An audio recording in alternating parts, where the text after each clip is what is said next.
Itinuring na breakthrough ng Solicitor General para sa isang legal na aksyon ang nagmatch na fingerprint sina Mayor Alice Guo at Chinese national na si Guo Huaping.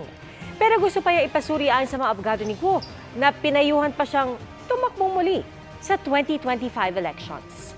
Nakatutok si Sandra Aguinaldo.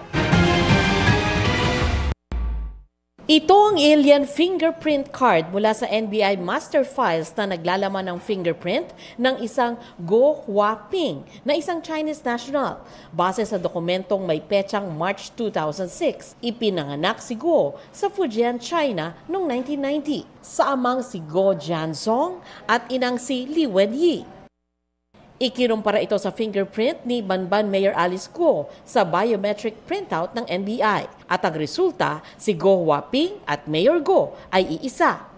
Pero ang kampo ni Guo, susuriin din daw ang mga sinasabing fingerprints sa oras na ginamit itong ebidensya laban kay Guo. I'm sure gagamitin nila yan sa pag-file nila ng mga cases. So that will be the best opportunity for us to examine the validity, genuineness, due execution at saka source ng mga documents na yan. Ang source yan, may chain of custody tayo dyan eh. Paano yan, saan nagaling yan? Sabi ng Solicitor General, breakthrough ang findings ng NBI.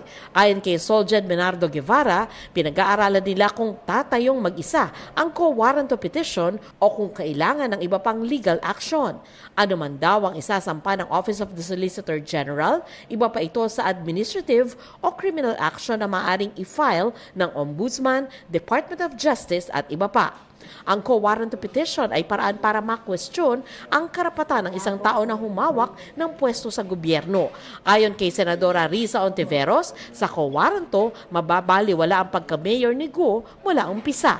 Bukod dito, nirekomenda ng Philippine Statistics Authority sa Solgen na ipakansela ang Certificate of Live Birth ni Guo. Kung irregular yung birth certificate, walang isang essential na dokumento para nakapag-file siya ng certificate of candidacy in the first place. So, kumbaga, the rug will be pulled out from under the campaign she conducted, the electoral victory she posted, at yung pag-upo niya ngayon bilang mayor. Naniniwala naman si Senator Sherwin Gatchalian na solid na ebidensya ang findings ng NBI. Sabi niya, hindi na pwedeng ma-deport ang mayor sa China. Marami daw kasi itong mga kasong haharapin sa Pilipinas. Iniimbestigahan din ng Ombudsman si Guo at pinatawan ito ng preventive suspension kaugnay sa graft charges na isinampa ng Department of Interior and Local Government.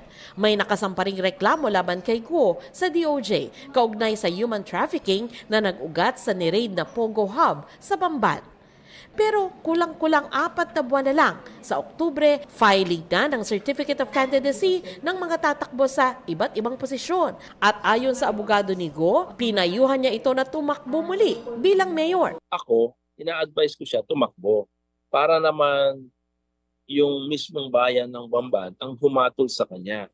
Hindi yung mga technicalities na binabato sa kanya. Sabi ng COMELEC, kung walang final judgment laban dito sa hukuman, walang hadlang sa filing ng COC. Pero pwede rin itong ma-question sa COMELEC. Bago yan, maaari din daw nilang kasuhan si Guo sa korte kung may ebidensyang nagsinungaling siya sa kanyang Certificate of Candidacy nung tumakbo ito bilang mayor. Violation ng Omnibus Election Code, lalo na yung misrepresentation. Yung misrepresentation, ito yung hindi pala siya Pilipino. Kaya dahil sa mali yung kanyang pagkakadeclare. Basta po meron ng findings ng OSG, huwag po mag-alala ang lahat. Gagawin po ng Commission Election. Duty naman po namin yan. Para sa GMA Integrated News, Sandra Aguinaldo, Nakatutok, 24 Oras.